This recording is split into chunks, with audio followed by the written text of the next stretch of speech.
Can you hear me? Okay, we're going to try to go ahead and get started here. Good evening, everyone. I want to thank everybody for making the effort to come out to attend this town hall of Team Kentucky Medical Cannabis Advisory Committee. Governor Beshear formed this committee to hear from you, and listen to your stories and your questions, participate in an open discussion about the benefits and concerns surrounding medical cannabis. My name is Ray Perry. I'm the Secretary of the Public Protection Cabinet. To my right is Justice Cabinet Secretary Terry Harvey. Our committee members are joining us both in person and virtually this evening. The committee members are ready to listen. You're a solid group of experts, and I encourage our audience to have dialogue with them this evening. In order to keep things moving, we're going to go over a few of our ground rules. This discussion, first off, what it's not about. It is not about recreational marijuana. This is about medical marijuana, and there's a big difference there. This is not a partisan issue, and we don't want to get into politics at all. Let's just keep this as a policy issue to discuss the possibility of medical cannabis in Kentucky. Public polling shows Kentucky enjoys widespread support of medical cannabis.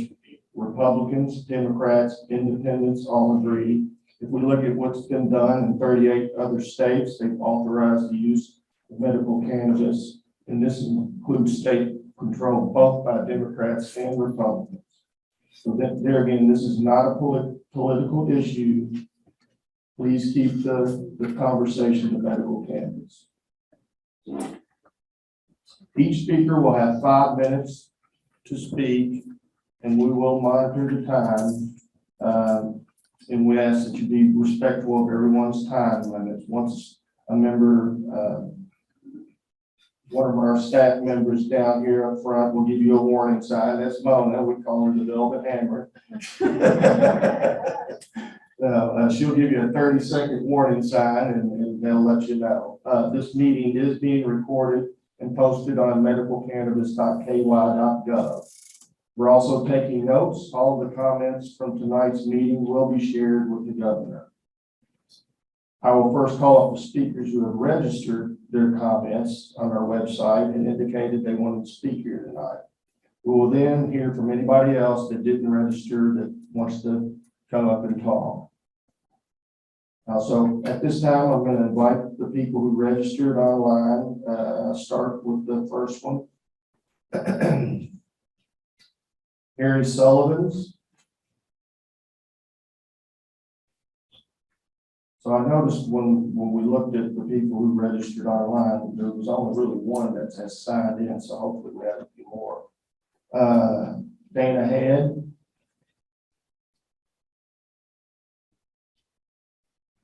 No.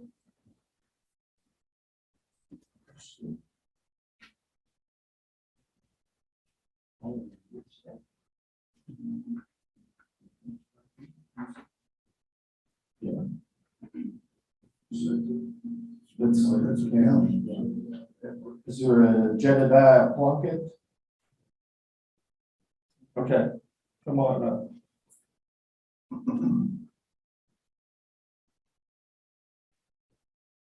Y'all bear with me, I got anxiety about public speaking, so I don't know if it's Don't worry about it, we all do. So, no, is that okay here?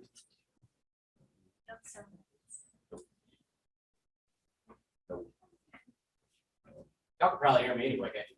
Yeah. Yeah, we've got a technical advisor here. It'll be fine.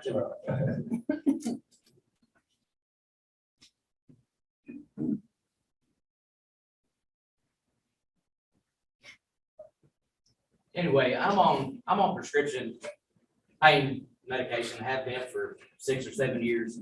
Both shoulders are torn, had surgery last year on this shoulder, really bad knee.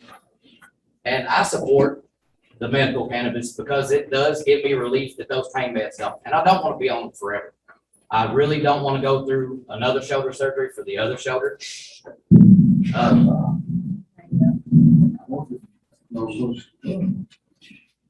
after I had the surgery on this shoulder here, like the pain was excruciating. I mean, really, really bad.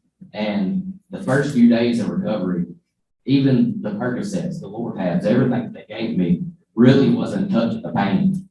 And I had some gummies that were prescription from Illinois. I went over there and got them. I mean, but they cut the pain. This thing ain't working. They cut the pain so that I could actually sleep. Like I literally got rest for the first time after my surgery. After those gummies, I mean, it really did help that much.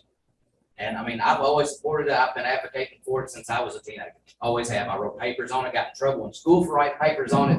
I've been after this for years and years and years. And I really don't see the problem with it, especially when there's folks up there, I'm gonna say, you know, in the distilleries, pushing forward with alcohol. Alcohol has no medical benefits at all, none. It's bad. I was an alcoholic for years. I've been sober for 3 years.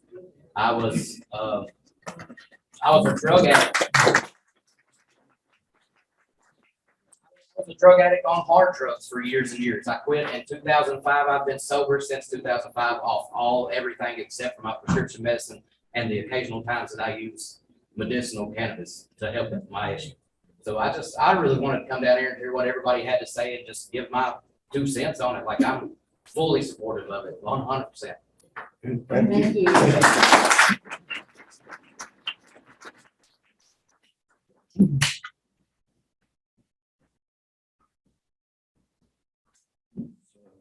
Jessica Mills here. No. God said first names. So Jonathan from Davis County. Oh. Mark Taylor.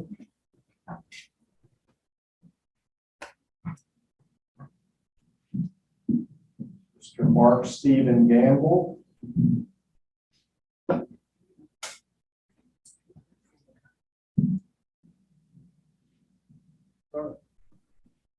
That's my brother that could be here. Okay, would you like to speak on that?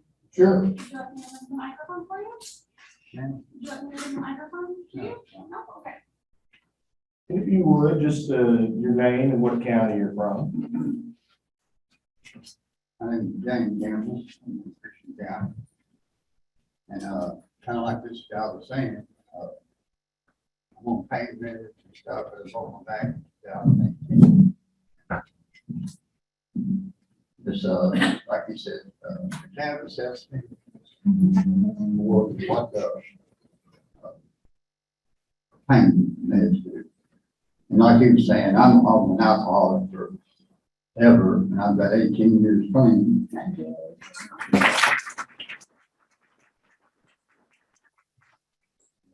Yeah, I just want to say a few words about it, and my brother would like to have been here, but something came up, he just took cannabis on his head. I mean, cancer. He used cannabis oil instead of radiation, and it's all healed. So I recommend it, you know, that we get this in here if we can possibly. And I would appreciate y'all being here and trying to get this going for us. Thank you. Appreciate you coming. Thank you.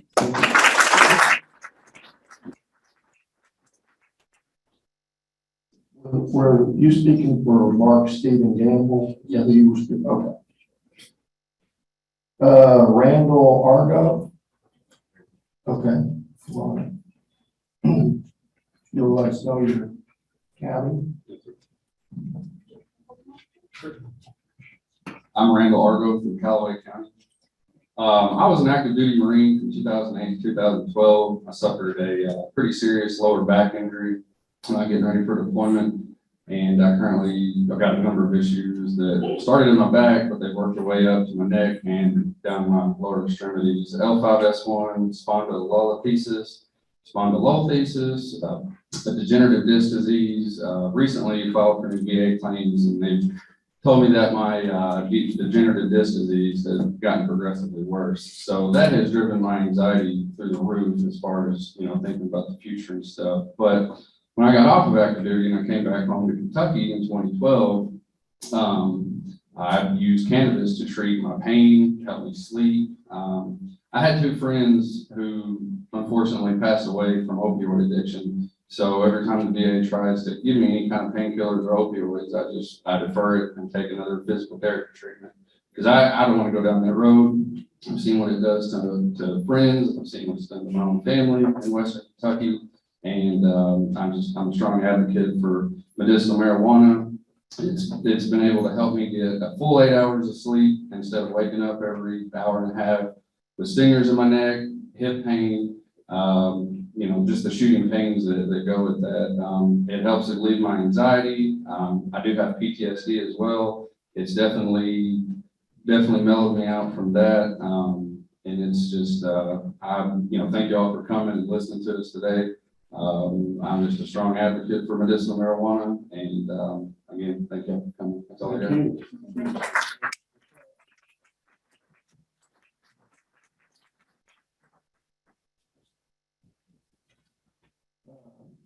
Samuel Melton.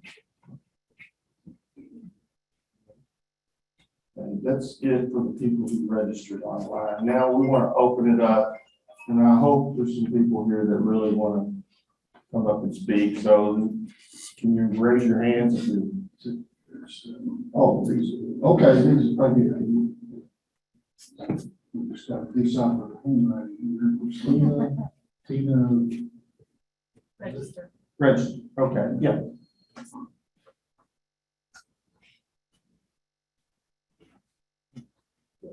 Hi, I'm Tina Register from Barron County.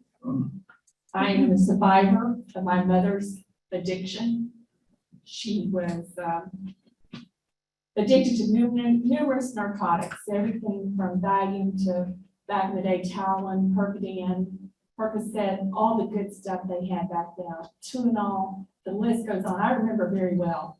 She's dead now. She died from cardiac arrest due to the narcotics that affected her body.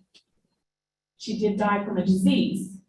She's put on medication by numerous doctors for her illness, for her disease.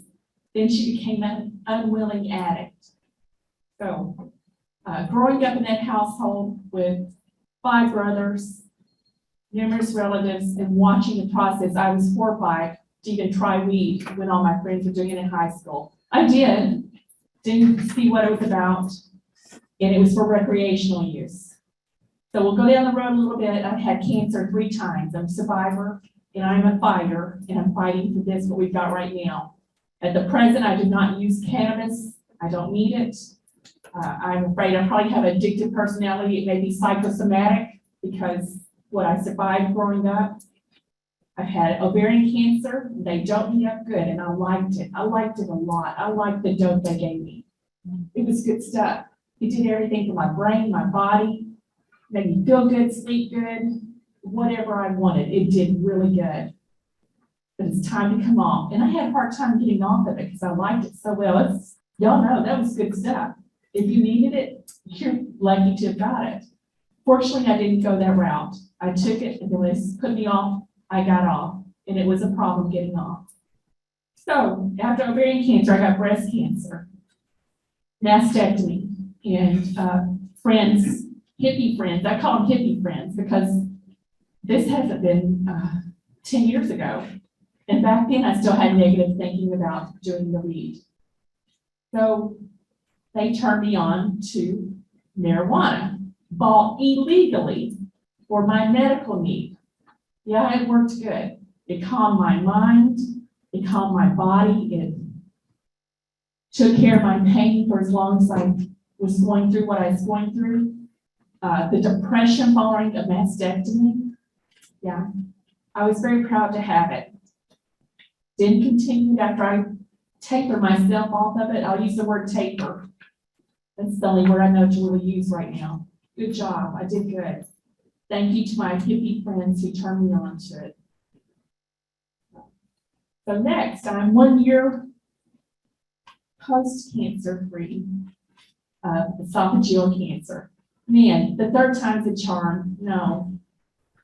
I don't smoke cigarettes, and I smoked very little medical marijuana, or excuse me, non-medical, illegal marijuana in our state. Yeah, I was illegal. But when I got the esophageal cancer, I couldn't even take the puff of one of those little THC vape pens. But what I could do is someone made some butter for me. And then I had some gummies, and I was able to survive and learn how to eat and process foods normally in a relaxed fashion, because you can't rush anything through the esophagus that you don't have. They took out 7 inches of it. So I did good. I did good thanks to that. And I'm still doing good, but I've got a lot of concerns for our state. And as you said, we won't go into politics, but I will go into about a granddaughter I have, a special needs granddaughter. And I don't know if y'all believe in God, and this isn't about God, but I've got God. And I'm going to tell you, I think He's got me here for my granddaughter. She has epilepsy, a rare form, a very rare form, Dravet syndrome. Medications do not help her. In fact, she has the liver of an 80-year-old alcoholic. She's 16. She's 16 years old in the body of a 12-year-old who suffers. Unbelievable. So we all know how bad we feel, and we know how good this stuff helps us, and we're doing it. I'm thinking about my little girl who won't be here long. We don't know how long. I'm thinking about my daughter, her mother, and her stepfather, and all the other ones in her life that have to go through this, and there's not a reason. So I got 30 seconds, I'm told. So let me just tell you, no one else is speaking, so I don't get their time. Good luck, y'all. And I want to tell you, Mama told me, she held it up. I want to tell you, good luck. Remember when you go to the polling station, this is a political statement. You remember who you're voting for. You remember, please, who has family in politics and business mixed with big company, pharmaceutical, hemp farms, and all this stuff. And see who those politicians are. Thank you, Governor Beshear. We love you and appreciate you. And all the committee, I appreciate your time, and you're driving from places far away. And thank you for your time. Thank you. Appreciate it.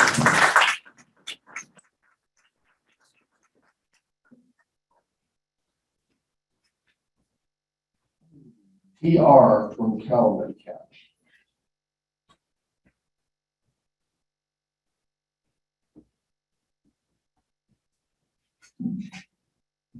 I failed like 10 years ago, and it's been 9 years since I failed.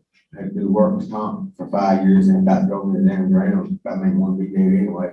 Fought him, killed him. I still got surgery going on to this day on my neck. That's only I've been medical marijuana, y'all. Only way I've made this far. And my good doctors, thank God for them. Thank you.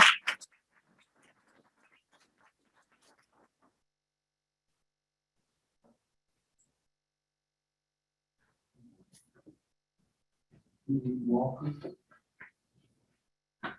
DC, okay.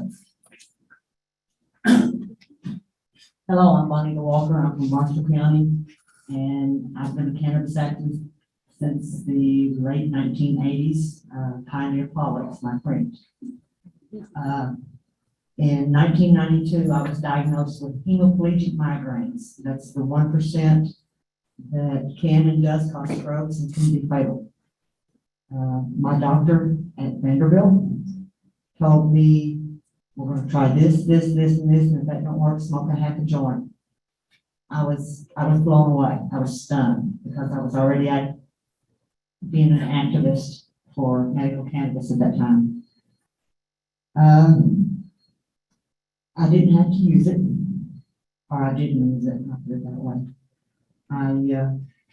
I took the narcotics that is the only option that I had, and narcotics, opioids, like insulin, you have to change from medication to medication to medication, different narcotics, just like different insulin, and then you have to titrate up, and you go through it again, and you go through it again. I've done that for 13+ years, and my next step was either fentanyl or a pain pump. I did not like those choices. And with my doctor's approval, I started using cannabis oil. I can't smoke it, guys, because the smell is a trigger and will knock me down. So anyway, I started using cannabis oil and it helped. It also helped me get off of the opioids. I don't even take opioids for my migraines. In the meantime, I have been diagnosed with lupus and MS, but I feel blessed. I got breast cancer. I was diagnosed with breast cancer in 2013. HER2 negative, BRCA negative, stage 0 and stage 1. If you have breast cancer, it's the only kind you can have. Unlike the previous lady, I didn't have chemo, radiation, surgery. Guys, the girls are still mine. I still have them. And it just is. For 6 months, I took FICO, full effect cannabis oil, and people call it Rick Simpson. I went to Colorado and got it and learned how to make it. And at my 6-month checkup, I was cancer free. No tumors, no malignancies. So that's gonna make me fight even more for this. There's nothing that should be illegal about this herb. They tried prohibition in the 1920s with alcohol. They failed, and they give it back. This was the 1937 law that was Rockefeller, Hearst, and DuPont paid off who would be the FBI director. And that would be Anslinger. And he paid off Congress. And it's continued and continued on. Federal Congress, in my humble opinion, should repeal the 1937 law and just make it flat out legal all over the place. DEA has no place in this. This is an herb, just like feverfew, just like rosemary, just like thyme, just like mint, all of which have medicinal properties. Every one of them have a medicinal property. So, one-on-one, go talk to your representatives, your state representatives, your federal representatives, talk to your senators. And even if they tell you no, be graceful. Don't scream, don't holler, don't call them ugly names. Be kind. Because with education, they can change their mind. Mine did. I have talked to judges, I have talked to law enforcement officers, I have talked to churches, and I'm not going to stop. I sure appreciate each and every one of y'all. Thank you so much for listening. Thank you all, group, for coming out. And it's wonderful to see Western Kentucky well represented. Thank y'all very much. Thank you.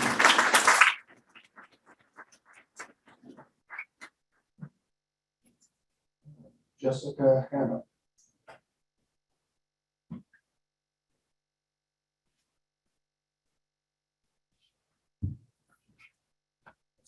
Sorry, my phone for study. Hi, everybody. I'm kind of new to the cannabis industry. My name is Jessica. I'm a registered nurse in Madisonville, Kentucky. Working with my friend down there is Danielle. We've been nurses for about 10 years together. We both graduated with our masters in medical cannabis science and therapeutics in May from the University of Maryland School of Pharmacy. And we are both members of the American Cannabis Nurse Association. As we are both proud of our accomplishments and excited to see what the future holds for the cannabis industry, we are also very frustrated. We live in one of the 10 states that do not have a medical cannabis program. I am frustrated because there are multiple studies to prove that cannabis is a medicine, that patients who use medical cannabis have an improved quality of life. Improves quality of life. I am passionate about ending the stigma that surrounds cannabis through educating people on what cannabis is capable of. Regardless of the reason people seek cannabis, they should be considered patients, every single one of them. It doesn't matter if you're walking into a recreational dispensary. If you're walking in there seeking cannabis, you're a patient. In my opinion. As patients, sorry. As patients, we should have the right to make decisions what's best for our bodies, and what should be included in our healthcare plan. Cannabis is not and will not be for everyone, and that's okay. We are pleading for the option. The option to see if cannabis could be a better alternative to alleviate symptoms related to acute or chronic pain like we've heard here today. Many stories that I'm sure people could share. Sleep disorders, eating disorders, social anxiety disorders, and many others. Without the harmful side effects that most of the prescription medications often come with associated with these diseases. Take a look around this room. We've already heard many stories. I guarantee someone sitting next to you has been affected by the opioid epidemic. Changes need to be made.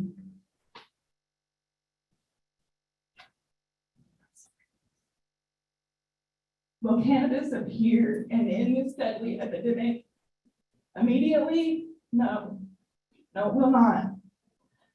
But there are many research studies that are focused on providing evidence that states with medical cannabis programs have seen decreases in these overdose deaths, opioid overdose deaths, decreases in numbers, okay? That's what we need to see, because in 2021, 104,034 humans lost their lives to the opioid epidemic. Dead.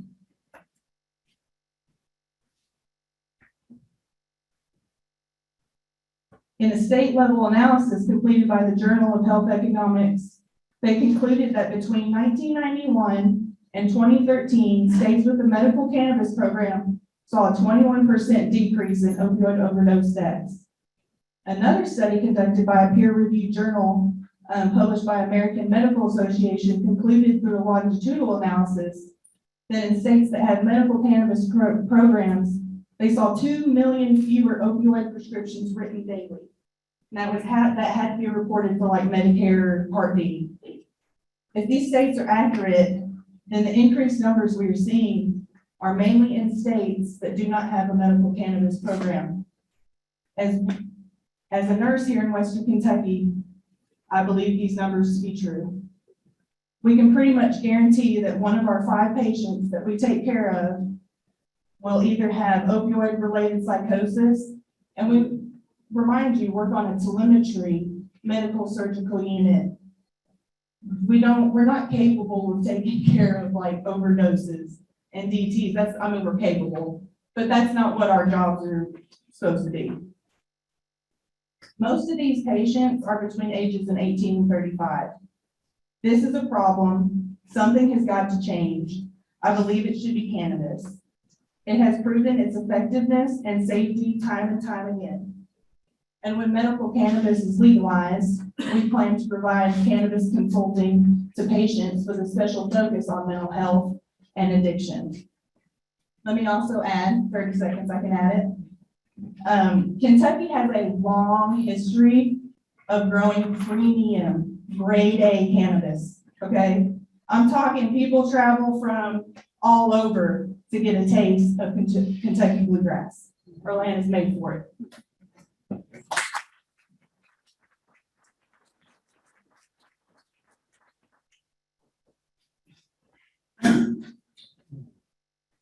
Megan Dickman.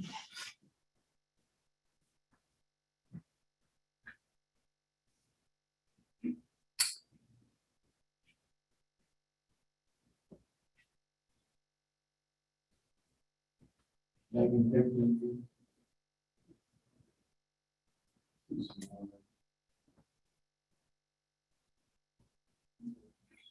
Yeah, Deb Despang.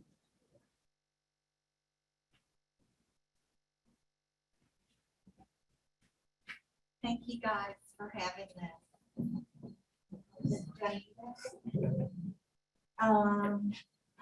I am first, a cannabis patient, illegal cannabis patient. I live in Kentucky.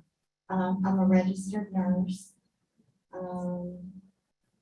I have been studying cannabis nursing since I developed cancer about 6 years ago. I used cannabis as a teenager and knew how it made me feel. I knew that I felt better mentally, physically, and I knew what it did for me, just as my overall mental health. So then I went to nursing school. I've been a nurse since 1984. Didn't use cannabis at all from that point until I developed thyroid cancer a little over 6 years ago. And at that time, I was married. My husband was very anti-cannabis. You couldn't talk about it. No, it was the devil's lettuce. Nope, can't use it, can't talk about it, can't think about it. So, of course, I did the things that I should do, which was have my thyroid removed, radioactive iodine. And then you start dealing with the problems cancer brings, which is so many. I can't tolerate the thyroid hormone because it causes me to have high blood pressure. Medical cannabis helps bring that down. I can't tolerate enough medicine to kill my cancer. So my endocrinologist approved that I use RSO or FICO. FICO is what we use now because it's made healthier than RSO. Same thing, only different. But when my cancer marker numbers go up, I start on a regimen of cannabis with all of my doctor's permission. And they watch my cancer marker numbers go down. It's the only thing I have because I can't take enough thyroid medicine because it would kill me. I just got out of the hospital. I had a seizure, cold flu. I've had a stroke. And I can tell you, my neurologist had the audacity to tell me that I needed to get off cannabis. Because it was causing my memory problems. How long have I been? I'm going to Vanderbilt, gonna do some different things. But you guys, there's a call to action for in our medical community. They need education so bad. I'm a member of American Cannabis Nursing Association, Cannabis Nursing Network. I'm a member of Holistic Caring, the Green Nurse Community.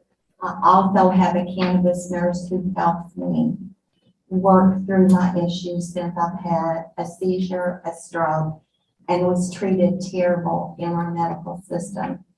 Horrible, disrespectful. And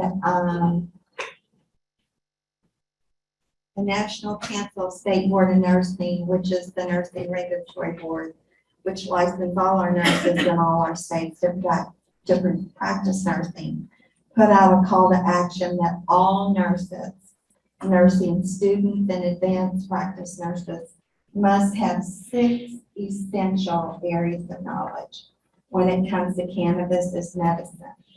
This is a 64-page document on medical cannabis. I have that. I can print it for anybody who wants it.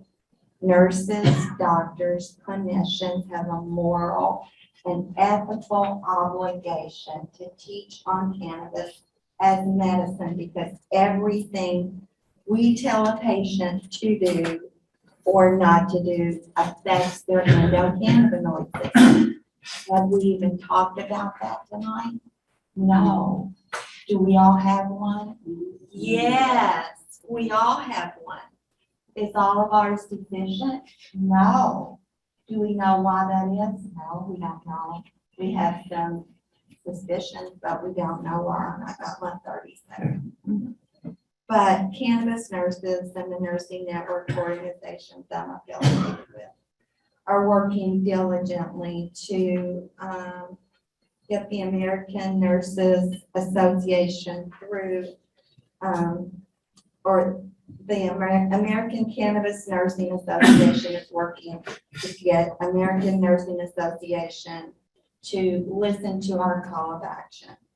If there were cannabis nurses and clinicians available with a working knowledge of cannabis as medicine, I may not have been treated the way I was treated my last hospital visit. They insisted I had cannabis overuse syndrome. I didn't come into the hospital with nausea and vomiting. I came in with a pulse of 30 and a blood pressure of 260 over 130. The medicine you gave me caused me to have nausea and vomiting and caused me to code. Now, don't tell me to get off my cannabis. You don't know as much as I do. And I've been studying it for the last 6 years since my cancer diagnosis, and I will continue to study it. Kudos, girls, for studying it. I'm going and taking every class I can. I'm still fighting, I know I'm past my 30 seconds, but I'm still fighting with my seizure, my everything that has caused basically a mild brain injury. I could have rattled this stuff off without a note card 6 months ago.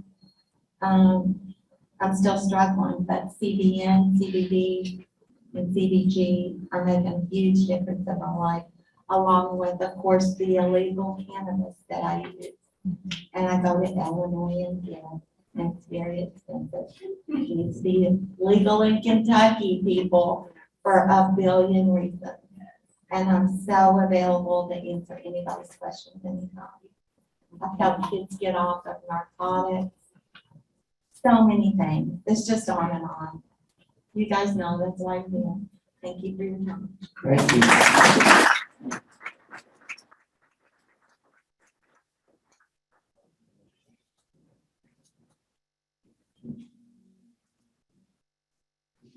Justin Epley? Yeah. Yeah.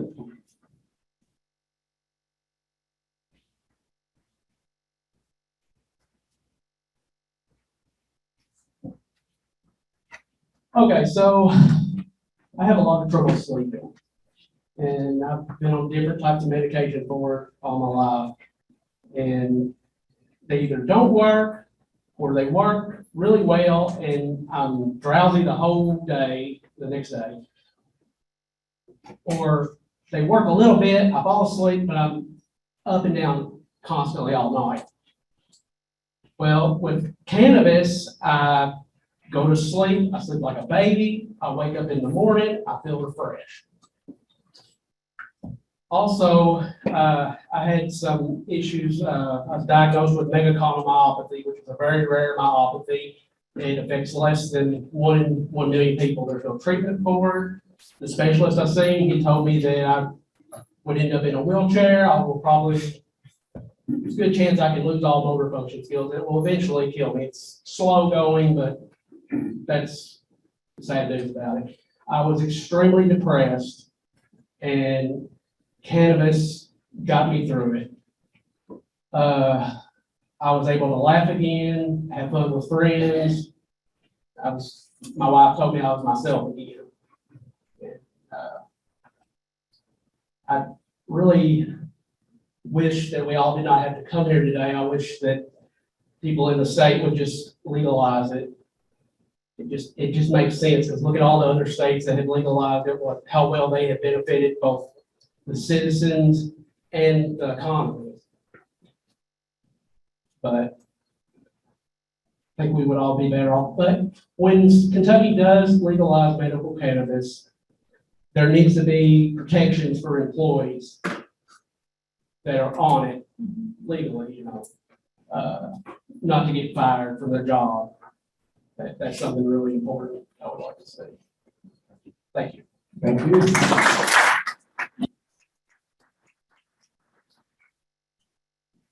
Margaret Reed.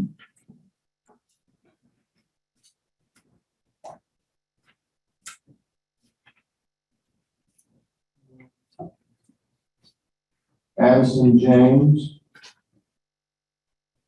Hi, everybody. Oh, is that okay?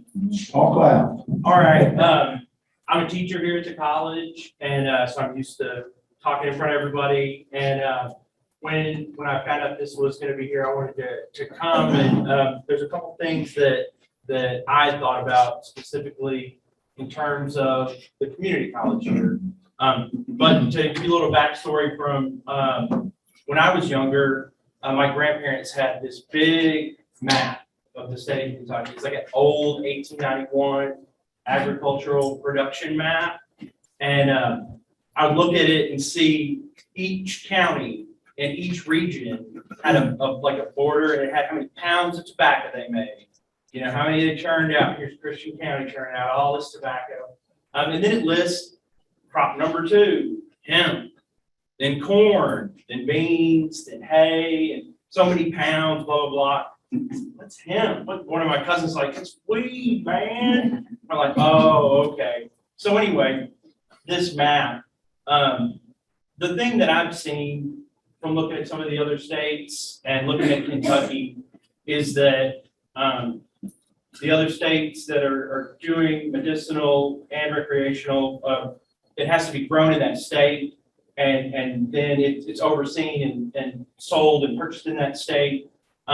So here we sit in some of the most viable agricultural lands with the infrastructure of, I have so many friends that farm tobacco that, why are they farming tobacco?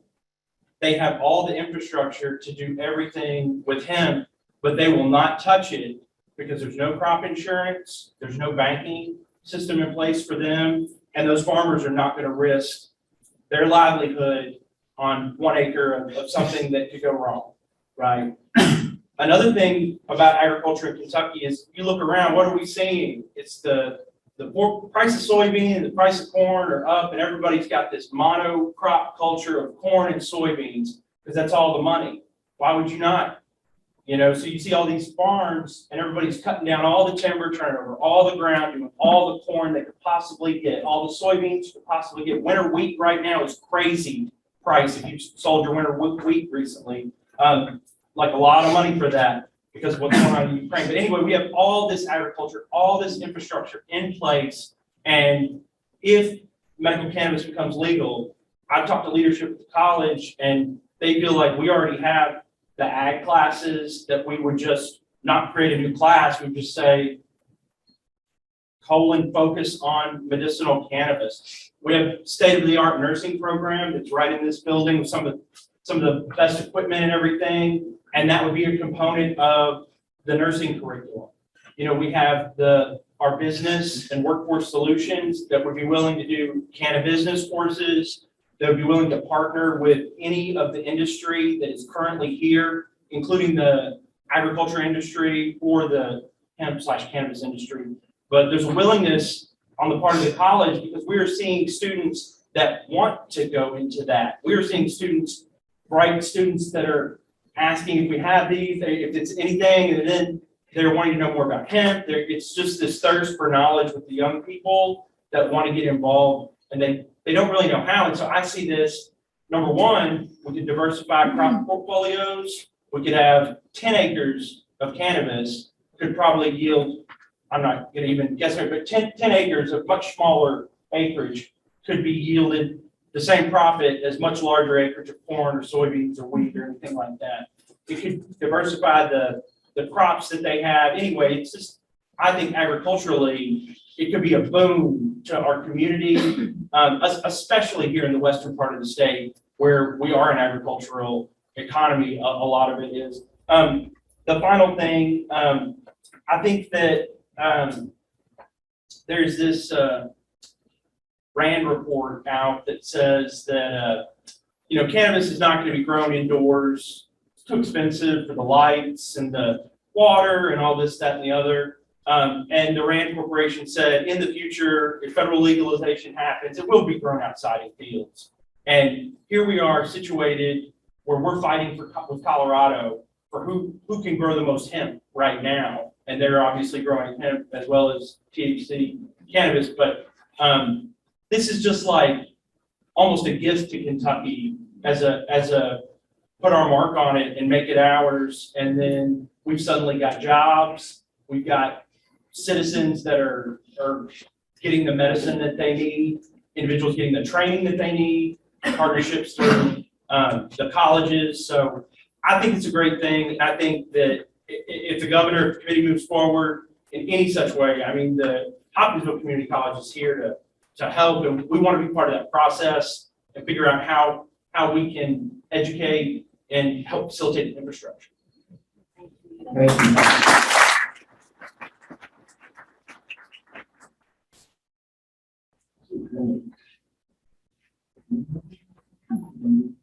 Hank Linderman, you saying that right?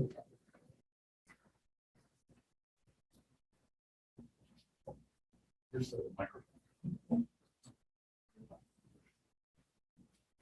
Hi, I want to introduce myself to you all first because you don't know me. My name is Hank Linderman. I'm running for Congress in the 2nd District, which is south of Louisville down to Bowling Green. It includes Owensboro, and recently, because of the redistricting, now includes Muhlenberg and Ohio counties. Unfortunately, this forum was not going to be presented in the 2nd District, so I got in the car and drove almost 3 hours to be here, and I'm really happy to be here. So thank you all for being here also. I also want to thank the folks that are here doing this work. This is volunteer work, and I think that they deserve a little bit of appreciation. I want to thank Governor Beshear for starting this process. Listening and being responsive to the people is critical. It's extremely important. In fact, that to me is the most important job of any politician. But I want to disagree with him a little bit. This is all about politics. Politics is how we decide as a society to move forward. This is political. And I'm going to tell you something else. This is also about recreational. And I'm going to tell you why about that. First of all, it's already here. We're one of 5 states that grow $1 billion worth of marijuana each year. The other 4 states, it's legal. And I've been talking about this since I started running in 2018. I'm one of the first candidates that I'm aware of running for federal office in Kentucky in favor of it. And the question I have is, why are we taking so long? What's the holdup? I don't know if anybody here can answer that. I'm going to make a prediction for the governor's race next year. The gubernatorial candidate that comes out in favor of recreational cannabis will be our next governor. What do you all think of that? Not up to the governor, it's up to the legislature. It is up to the legislature, but the governor that says he would support it, he or she would support it, I think would win. Now, I'm going to tell you, the people that I listen to as a politician, I've talked about this issue with EMT folks, with police, with sheriffs, with prosecutors, with Republicans, with Democrats, and even a general in the U.S. Army who led a raid to take down the illegal growers in eastern Kentucky. All of them agree it's past time for us to do this. It is past time. One person said to me, if you make cannabis legal, you're going to ruin Christmas in eastern Kentucky, because back there so many folks grow cannabis and that's how they finance the Christmas. Okay? So folks, it's getting used. I also want to point out that unequal enforcement of cannabis laws right now mean that if you're black, you're 7 times as likely to spend time in prison. Do you all understand what that means? That if you get busted with a joint and you're white, you're probably okay. Our prisons are filled with black folks that should not be there. And we need to resolve this issue sooner and let all of the people that are in prison for small amounts of marijuana out. This will also, of course, as you mentioned, would benefit farmers. The state of Colorado is a great example. They grew not quite $1 billion worth of marijuana the first year. By the way, they didn't bother with going to just to medical first and then recreational. They went straight for it. The first year, they sold almost $1 billion worth of marijuana. They got taxes of $170 million, which would be a wonderful thing here in the state of Kentucky. We could redecorate the kitchen. We had $170 million. But they had an economic benefit to the entire state of $2.4 billion in their first year. How long ago was that? I think that was 6 years ago. And we are still waiting for results on this. Those who are opposed to it, you can look at politicians that are financed by Big Pharma. The guy I'm running against is paid for by Big Pharma. Big Pharma doesn't want this. You know, sorry? Or, well, there's some of that too.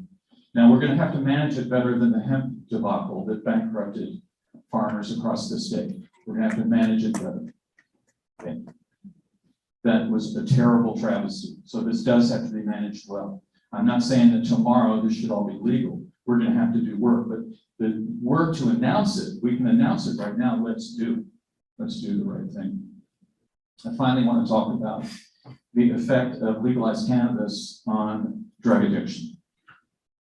This is before the pandemic that I'm going to talk about. You measure death by overdose per million in the states. And in a state like California, where cannabis is legal, they have a death rate of 111 people per million each year dying of overdoses of painkillers. In Kentucky, again, before the pandemic, we were about 265. We were behind West Virginia, which got up as high as 345. West Virginia, at one point, so many opioids were being prescribed there that every man, woman, and child in the state would have had 400 doses of opioids. That's how far out of control it was. Like I say, this is before the pandemic. Now that the pandemic has happened, our state has increased the amount of death by overdose by 50%. I don't know what has happened in California. I imagine it has also gone up there. But the states with legalized cannabis means that people can use cannabis for pain control up to a certain point. By the way, I talk to Republicans and Democrats all the time. I don't agree on a lot of things, but when I bring up cannabis, I'll be talking to a Republican couple and the wife will say, my hip, like that. There is agreement across the state. The time is now. There should be no more delay. All right, thank you all.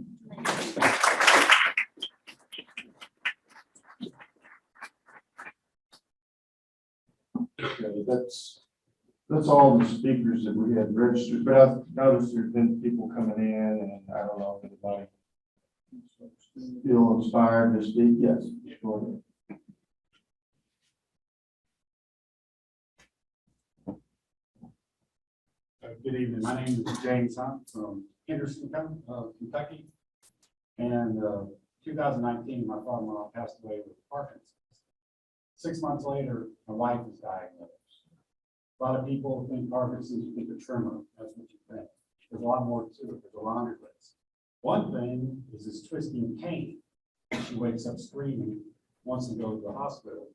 But on MAO inhibitors, you can't go to the hospital because I can't give her an aspirin. We go visit California. She talks to her mom, said we gave your dad brownies, it helped her. So we go, it did help her pain, but not only just to sleep, but to be productive, to focus, not just be a zombie, but actually be productive and have quality of life. So now we have a choice. We'd be criminals, we move 60 miles east to Illinois, or go back to California. So we're asking for some help, because I feel helpless seeing my wife, my bride of 34 years in pain, knowing there's something we can do. And also, we have a doctor who's very supportive, but can't do anything. He said he wouldn't prescribe another opioid if he could prescribe it. Thank you.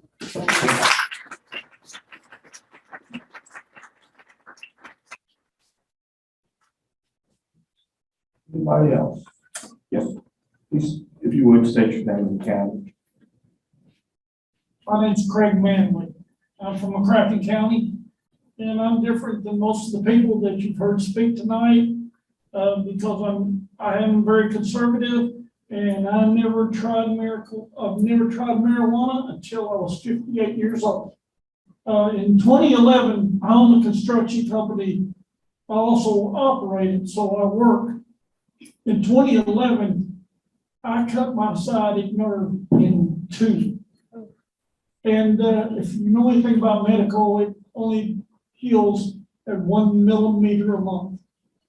So for 45 days, I laid on my back and I was only allowed to get up and go to the restroom and back in bed.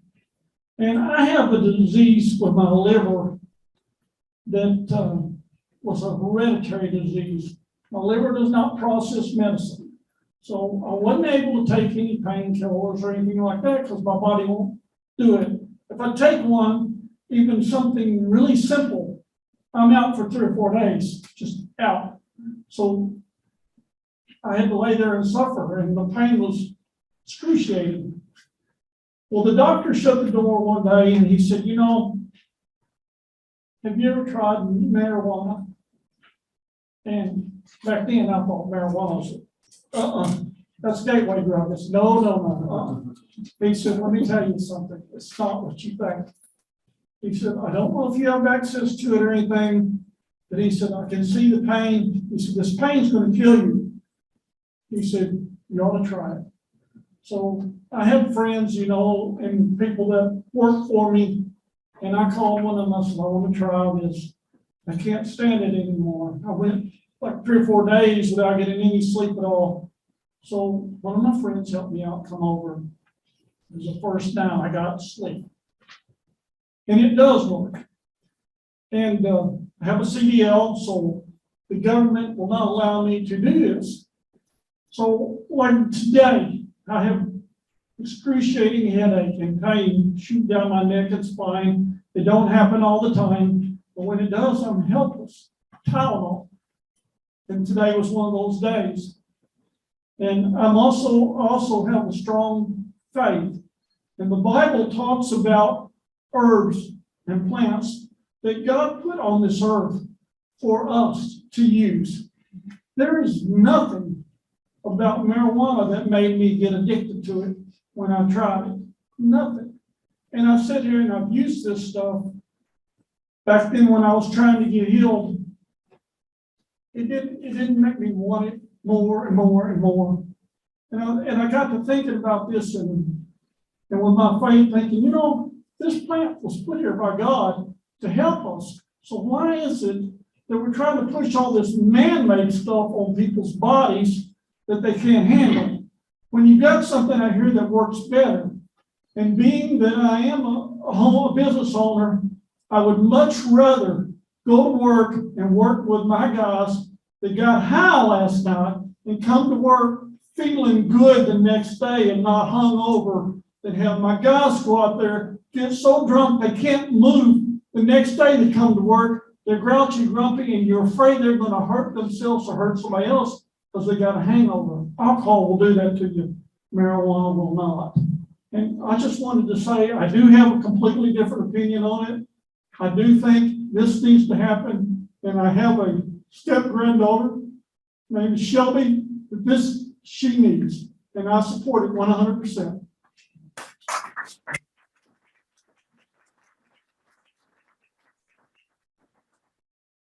Anybody else?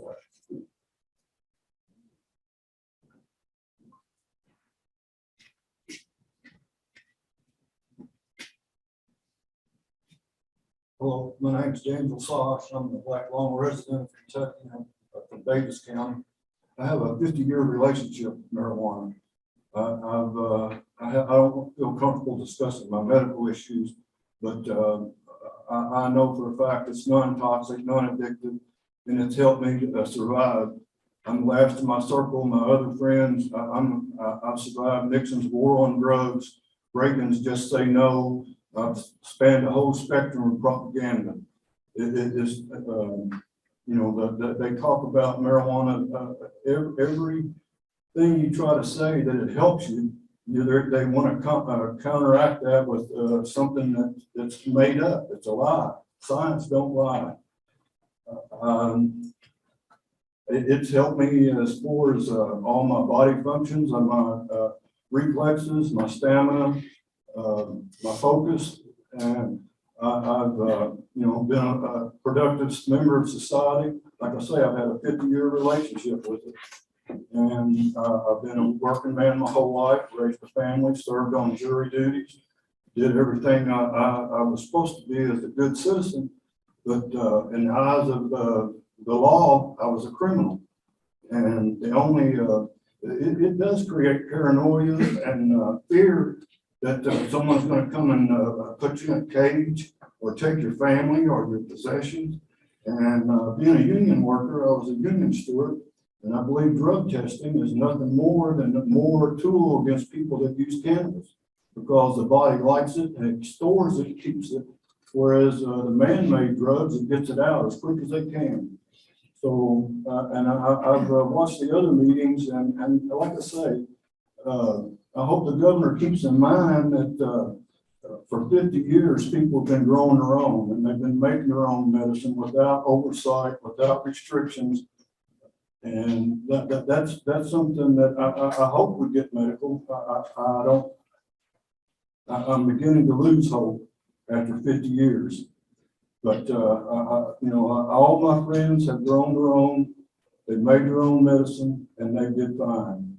Like I say, it's non-toxic, non-addictive. And I grew up in that generation of street drugs and all that stuff. And luckily, man-made stuff never appealed to me. But marijuana saved my life. And that's all I got to say about it.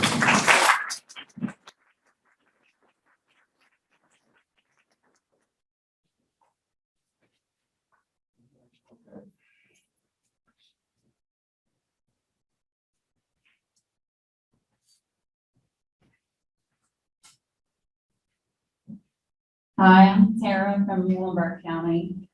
I do have a few medical issues. I have epilepsy. I have degenerate disc disease. I have PTSD. I have been on medication for over a decade for epilepsy. It has not helped. It almost made me lose my life. I cannot tell you how many times. I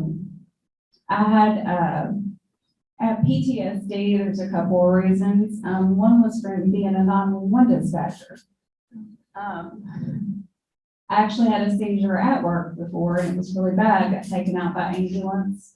I just feel like my options should be more than going to the pharmacy and being prescribed something that may kill me, going to get marijuana illegally off the street that could kill me, laced with fentanyl or anything else,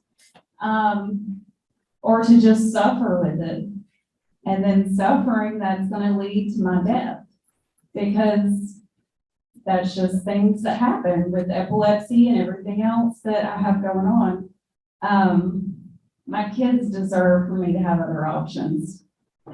I really feel like my family deserved for me to have other options. If something was to happen with them and they would be faced with the same choices, they deserve to have other options. Thank you.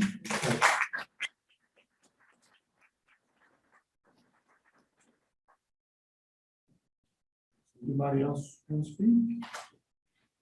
Now's the time. Okay.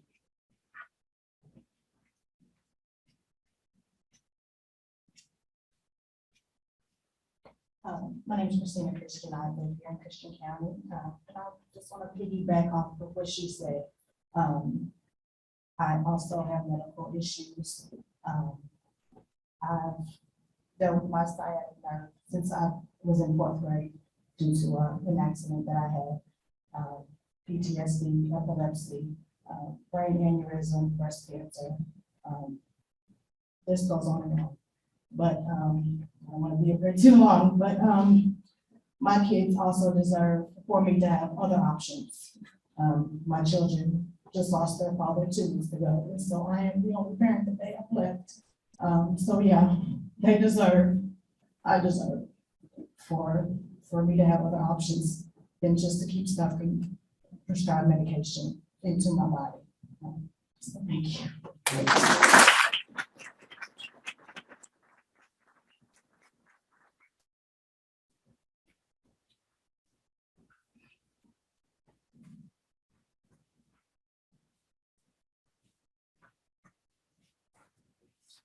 I have a speech written, but I think I'm not gonna read it. First of all, I want to thank the committee for coming out here tonight. It's a long way for some of y'all to come here, and I really appreciate it. I know it's done voluntary, you're not getting anything for it, but we really, really appreciate you coming. My name is Deanna Parker, and I'm from Hopkins County, Webster County. I just moved. My husband and I grew hemp for a couple of years. We were in the debacle. Didn't go bankrupt, thank goodness, because we didn't grow that much. But we did get to open a store in Madisonville with the Eastern Kentucky Hemp Company. We really, really love being able to help our clients. They come in, they just express to us, they're so happy that they have an alternative to these opioids, the psychoactive medicines, psychological medicines that they're on. My daughter, she runs the store, Amber Hughes. She worked for 8 years in pharmacy.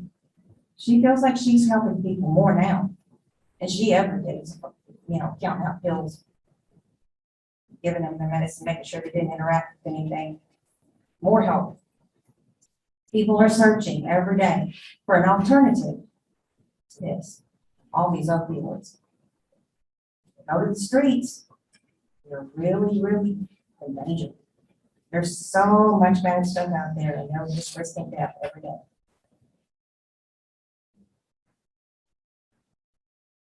I too believe this is God's plan. I didn't always. I was totally against marijuana, 100%. Raised in a good Christian home, would never touch this stuff. It's law. I got married to my husband. Did not know when we got married that he smoked cannabis. Didn't know why. And didn't understand for many years. Almost caused us a divorce. He's had, I don't even know how many surgeries. Back surgery, neck surgery, gallbladder surgery, open heart quadruple bypass, and several others I don't even know. Broken bones. He's played sports for years.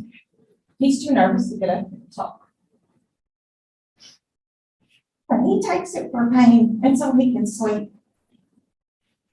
And to see the difference in him when he was taking opioids,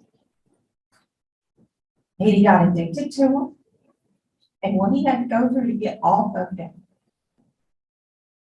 makes me 100% behind this. And I'm so happy that I was able to learn and understand and get my eyes opened to what's going on and what is really real, and stop listening to the people who are saying that this stuff is bad, because it's not. I think that all of our veterans and first responders, anybody with cancer, both my parents died of cancer. They were in so much pain. And it hurt like hell to see that. It's time, Kentucky. We're one of 7 states that can only sell CBD or hemp with a limited 0.3% don't deny THC. But don't get me wrong, some of that stuff's really, really good for people. Delta 8 can do a lot of things. Delta 10. A lot of this stuff that comes from hemp can do a lot of things. But there is a place for medical cannabis. Very much so. I'm not so much for recreational, but medical, I'm 100% behind. We finally have a governor who was willing to at least entertain this idea. And he has formed this committee. And all of you that were selected, you're the eyes and ears of this Commonwealth. And we urge you to take all of our voices back to Governor Beshear and to tell him that the public not only wants legislation to legalize, but they desperately need it. A Kentucky compassionate use program must be passed. Thank you.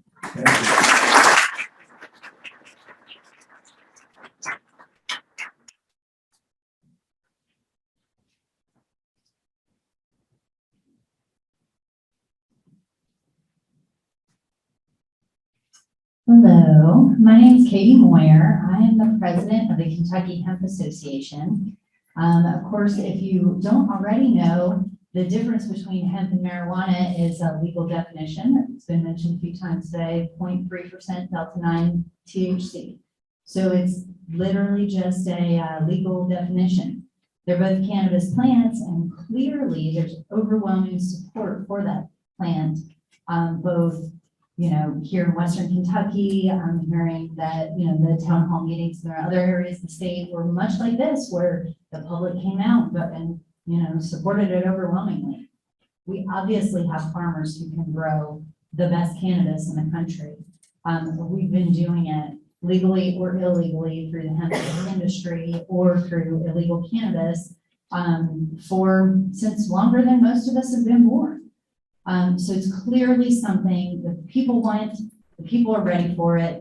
And for those who understand the politics of it, we know that there's a handful of people in the legislature that are holding it up. So with all that said, I'm here with a little bit of a warning from the hemp industry. As president of the Hemp Association, we hear about the hemp debacle, these businesses going bankrupt, farmers getting hung out to dry by companies that came in. A lot of them weren't from here. A lot of them came from outside of Kentucky. They came into our state. They hung our farmers out to dry, and then they disappeared when they heard that Florida legalized medical marijuana, or when they heard that another state legalized marijuana. They took off and they bailed on our farmers and they left them out to dry. So my warning is that as you're making recommendations, to consider recommendations that have the least amount of government interference and government regulations that make it so challenging for people to follow those laws and be successful in the cannabis industry as it is. A lot of the problems that we saw in the hemp industry came from burdensome regulations of overreaching government agencies that went above and beyond what the law actually dictated or what the law actually allowed these government agencies to do. And so when you have farmers who have traditionally raised tobacco, wheat, corn, and soybeans, who all of a sudden are raising something that they might be a little shy about, they're following every single thing to the T, every law and every regulation. And then as they're doing everything by the book, they're still getting hung out to dry by essentially agencies going above and beyond what actually is allowed of them. So we obviously, the people of Kentucky support it. Farmers in Kentucky need it. Patients in Kentucky need it. Overwhelmingly, very few people in the hemp industry do not support medical cannabis or, the whole plant, we call it whole plant. But my warning is, don't let those same government regulations weigh down the industry to the point where the small people can be successful. And I know it's not up to this committee, we've got to take it to the legislature, but thank you so much for bringing this. Thank you, everybody here, for coming to Christian County. I'm from Christian County myself, so we're excited to see you, and good luck. Thank you.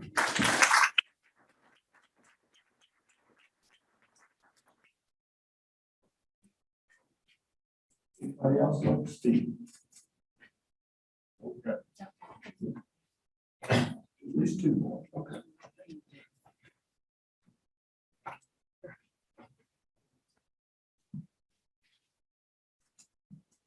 My name is Lisa Charlton, and I'm from Orangeville, Kentucky. and I'm here today because of love. Julie Cantwell is my daughter, and I love her so much, and I can't believe when my grandson was 4 years old, he had petit mal seizures. And then he went on to some grand mal seizures. But in the initial time, they put him on so much medication that he was not the same little boy.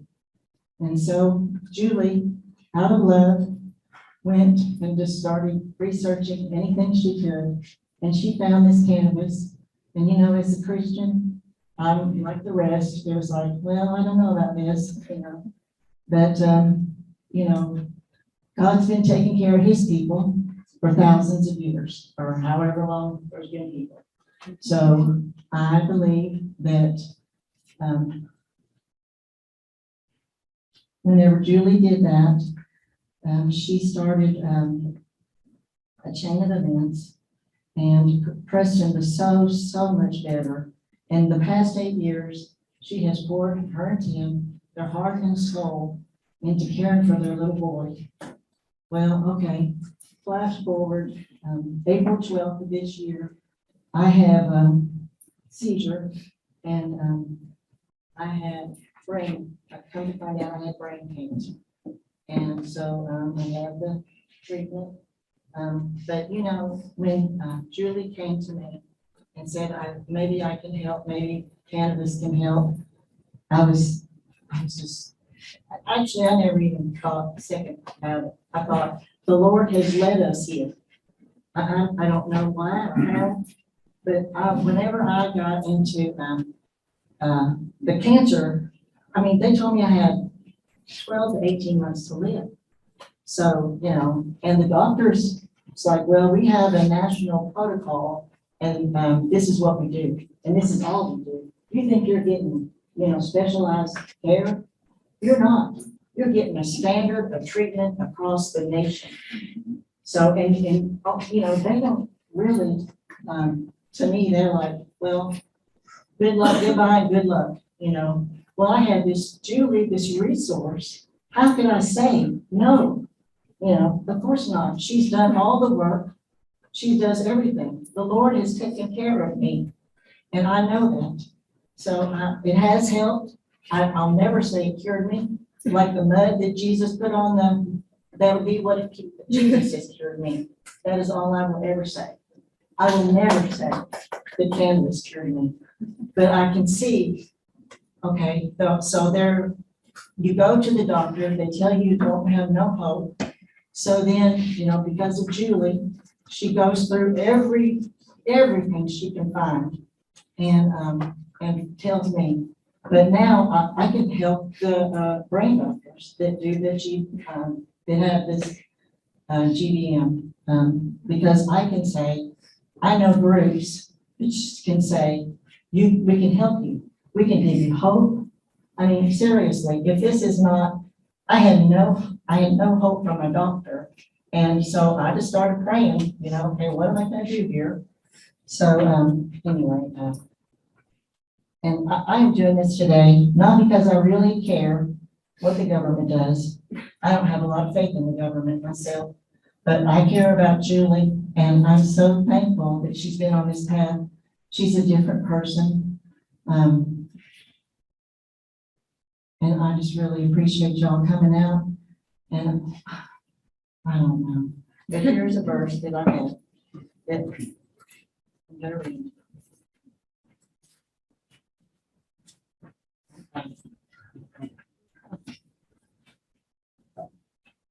Call on me in the day of trouble, and I will deliver you. And that's Psalm 50:15. And I don't want to play no political games. The Lord is in charge of my life. Every one of you ask, seek, pray, knock, and the door will be opened. And you don't need no stinking government.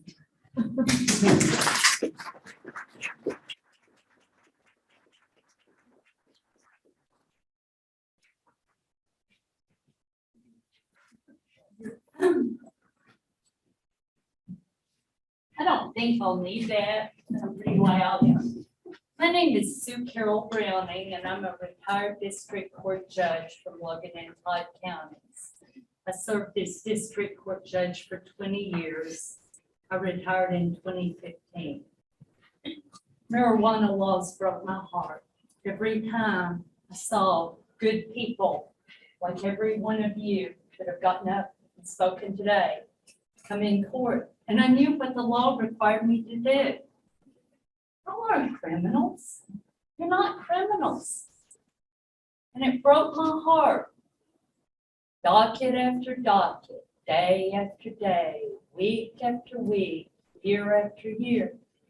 I have to make criminals out of good people. If I did that to you, I apologize. You know, but don't think it didn't bother me. It did. I had no choice.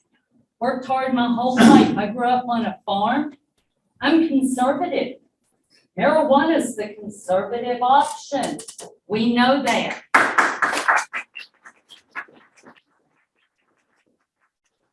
The lawyer in me has been absolutely cringing at every one of you all who have gotten up and told your stories with your state troopers standing here. Every one of you could be arrested, go out. That breaks my heart. It breaks my heart that I've got friends I wanted to call and say, you want to come with me to this forum? But I'd have to say, you can't say anything because, you know, I'm your lawyer today and I love you and I can't let you get up on a forum because it says right there that everything is subject to disclosure under the open records law. And then we walk in and, I mean, I love you guys, but you're oppressive back there.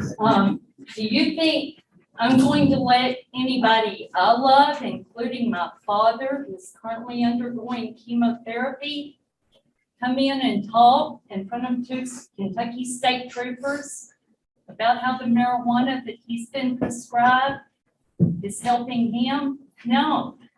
I don't want my daddy to spend his last few months in jail. I don't. I didn't want to see my ex-husband charged with a felony. He's not a bad person. He's a good person. He's the father of my child. And those helicopters came in over a farm and landed and asked him, how long have you been doing this? He said 42 years. Been helping a lot of people for 42 years. Am I going to ask them to come here and speak? No, the lawyer in me is still scared to death of that. I am conservative. I taught Sunday school for many, many years in the New Friendship Baptist Church. I'm a registered Republican. I'll vote for Andy if he can get this done. Say that. Because I'm just tired of seeing the Commonwealth make criminals out of good people. I could go on and on. I could talk about a lot of things, but the lawyer in me says I just better sit down and be quiet. Thank you.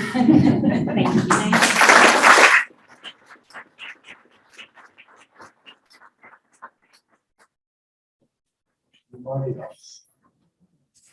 My question to y'all, what y'all think about it? No, they're not here to answer questions. We requested them to be.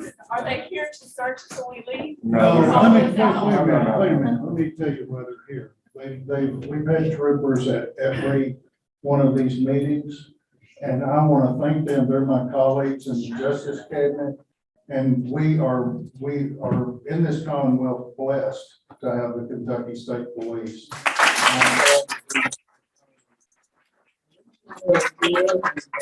Forward, we haven't needed them, but you know, in this day and time, when you have public events, sometimes you have people who have different opinions, and sometimes things can just get a little heated.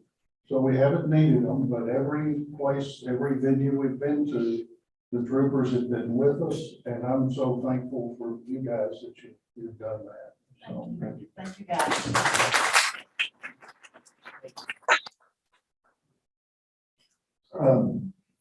So, and if you want to stick around and talk, have some personal conversations with our experts, that would be fine. I really want to on behalf of the committee, express gratitude for everybody showing up tonight. It was a very, at first I was like, well, is anybody going to talk? And then it's opened up. And this is the fourth town hall we've had. And we hear a lot of the same stories wherever we go. A lot of, well, anyway, we hear the same stories we heard here tonight. I want to let you know that we posted our website when we began this, and we've had over 3,000 responses with 98.5% support for medical cannabis. I can tell you that this governor is committed to do whatever he can to get medical cannabis in Kentucky. I'll say it again. He is committed to doing everything in his power to get medical cannabis in Kentucky. With that, and we're out of time, I do want to thank Hopkinsville College for allowing us to use this beautiful city. And I just want to let everybody know, I hope you have a safe trip home tonight. Again, thank you for coming out. Can we say a few things? If you want to say a few things,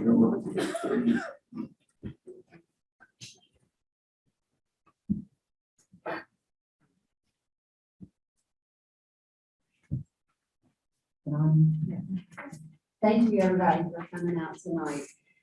I just kind of want to say thank you, Mom, for making me cry. I guess what I want to say is I just want to ask, I know Senator Whitney Westerfield is down in this area, and I just kind of want to say to him, what if my mom were your mom? What would you do to save your mom's life? What would you do? I mean, I would love for him to answer that, or his child, or, anything, but I think that Senator Westerfield needs to be the champion for the people down here.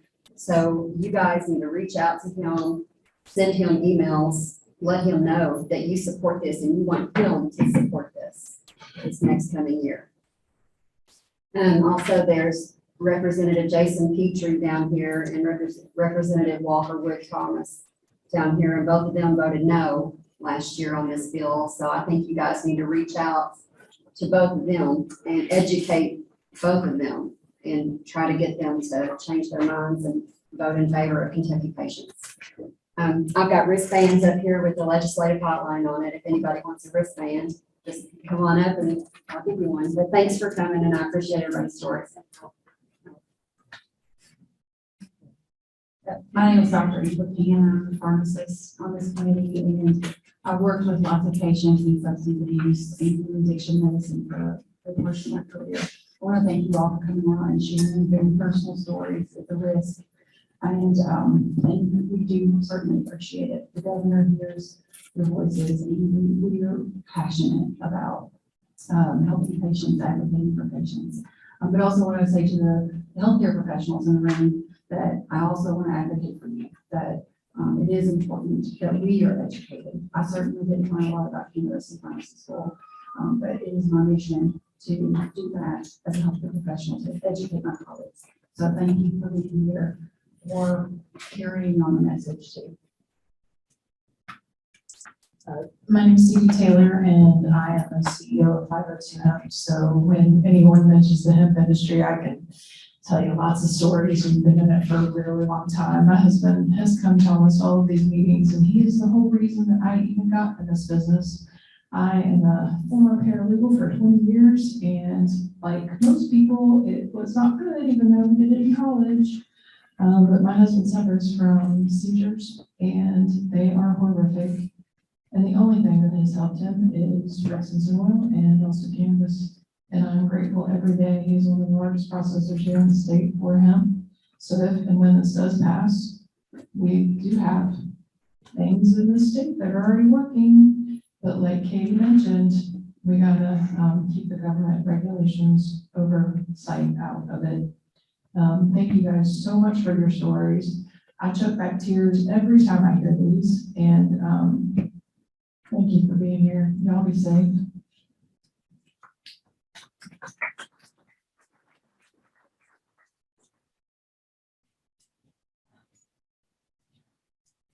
I just want to first say that all cannabis use is medicinal, period. And I want to, I don't know if I'll have a chance to say this later on, so I'm going to now. We know what the holdup is in this state. It is political. We have, some very, underrepresented areas in the state. And some of our legislators are drunk with power and money. And, the only thing that's gonna change that is with getting out and voting. I have a child who needs this. I've been fighting for years. Every one of us up here is passionate about this with purpose. I'm sick of asking these people. I can tell our stories all day long, but I shouldn't have to. A person's health outcome should not be reliant on their zip code.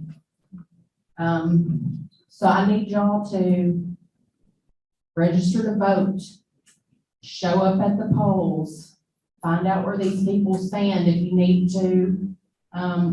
If you need to know where your legislators stand, ask me, because we keep lists year round. That's what we do. But I ask you to remember, as you talk to these people, that they work for you, not themselves. Self-service is overrated, and it's time we hold them accountable and take our state back. We're better than this.